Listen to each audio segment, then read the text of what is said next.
do things like cut the piece off with a hardy, which goes in the hardy hole, and a hot set, and I can put it on top. You're never going to hit edge to edge.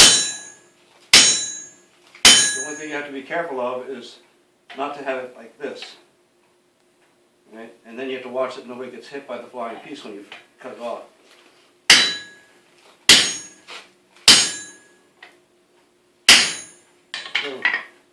So that's how it used to be done in the old days.